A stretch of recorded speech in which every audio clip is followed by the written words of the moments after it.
Hello everybody, welcome back to Shaan foundation. The first war of independence में हमने political cause complete कर लिया है और हम लोग अभी सोशल कॉज के बारे में पढ़ रहे हैं, सोशियो रिलीजियस कॉज के बारे में पढ़ रहे हैं, जिसमें हम लोगों ने सती प्रथा, विडोरी मैरिज और उसके बाद activities of missionaries and modern innovation के बारे में पढ़ा है। आज हम लोग पढ़ने वाले हैं एक्टिविटीज़ ऑफ मिशनरीज से ही रिलेटेड एक टॉपिक जिसका नाम है fears generated by western education. Fears generated by Western education.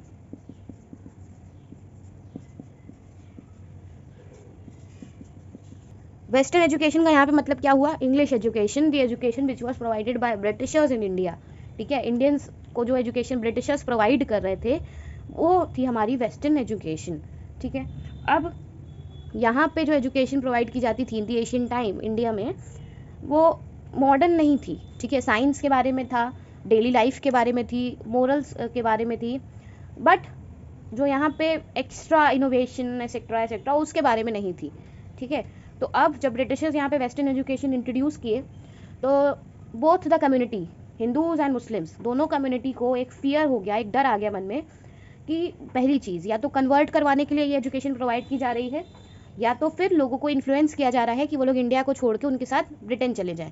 ठीक है, ऐसे कई अलग अलग रीजंस थे जिसकी वजह से फियर्स जो है वो जनरेट हो गया। इन 19th सेंचुरी की बात है ये। The British introduced western education in India. कब किया था, इसको याद रखना ज़रूरी है, 19th सेंचुरी।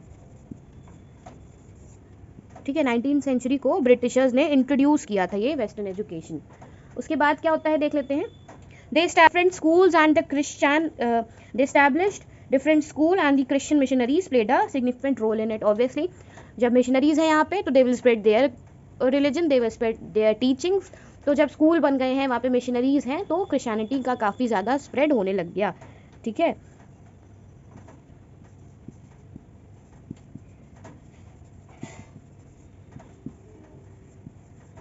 चलो आगे देखते हैं। अब the Western education started at various places like in 1829 and England class was started by Bengal government.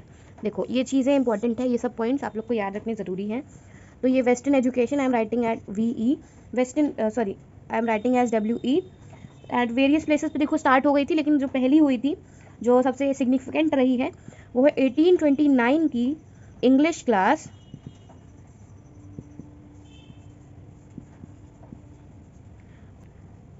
जो कि बंगाल गवर्नमेंट ने करवाई थी। ठीक है, बंगाल गवर्नमेंट ने कराई थी इन कैलकाटा, मद्रास। इंस्टीट्यूशन जहाँ पे ये हुई थी, जहाँ पे ये पहली इंग्लिश क्लास हुई थी, this was a Muslim institution.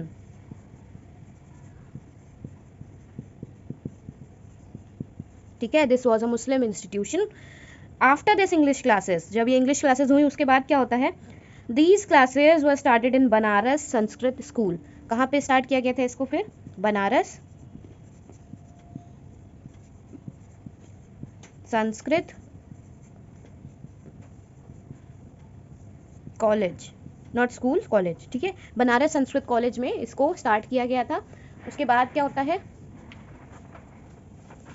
है, the western education reduce the importance of education taught by pandits and maulvis who were responsible for traditional education of India.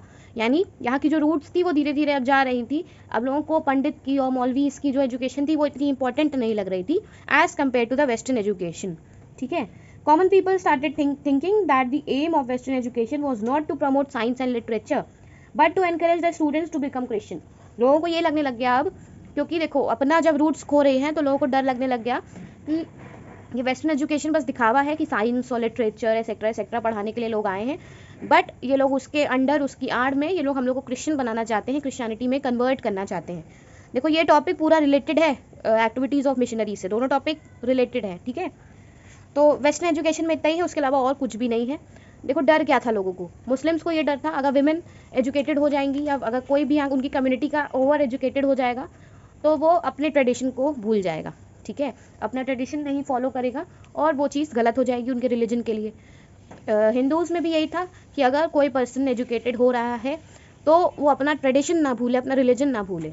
ठीक है, तो लोगों को ये सब डर हो रहा था कि अब हमारे लोग जो हैं, बीट हिंदू बीट मुस्लिम, हमारे जो लोग हैं वो लोग अब क्रिश्चियन में कन्वर्ट हो जाएंगे।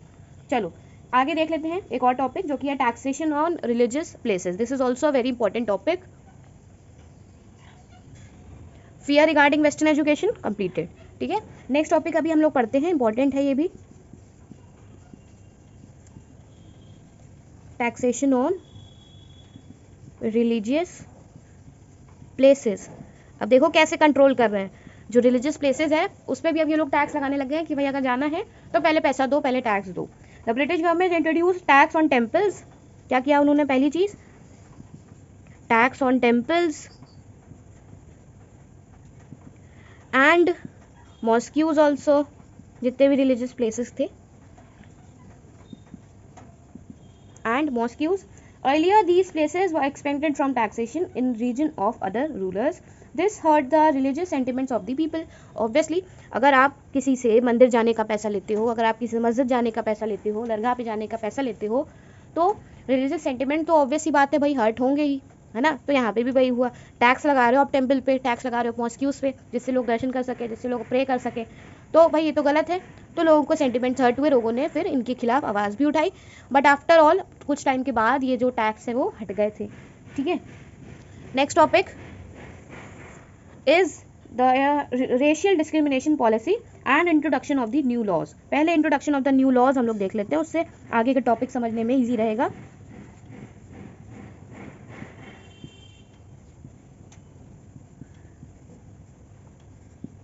Introduction of new laws. The religious disability act, the religious disabilities act of 1850, religious disabilities act of 1850 was enacted which change the Hindu law of property.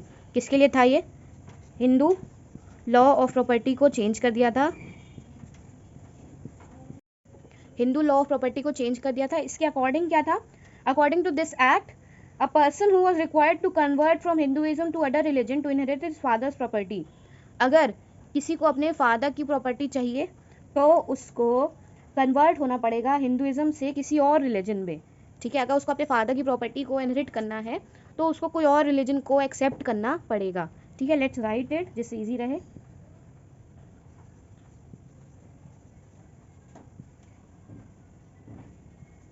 A person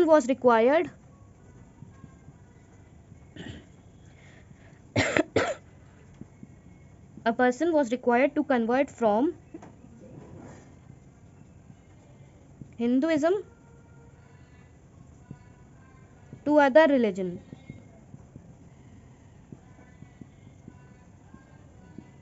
to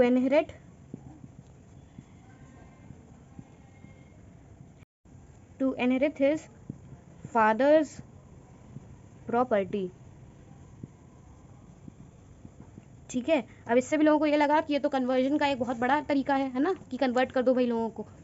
तो अभी तक हम लोगों ने जितना भी पढ़ा वो है fear generated by western education और introduction of the new laws. I hope आप लोग को क्लियर होगा, अच्छे से समझ में आ गया होगा। ऐसे ही आपको रेगुलर अपडेट्स मिलते रहेंगे। Till then stay connected. आगे आने वाले लेक्चर में हम लोग अब आगे के कॉजेज़ के बारे में पढ़ेंगे। Social causes, religious causes and political causes complete हो चुके हैं। आगे अब हम लोग मिलिट्री कॉज के बारे में पढ़ेंगे।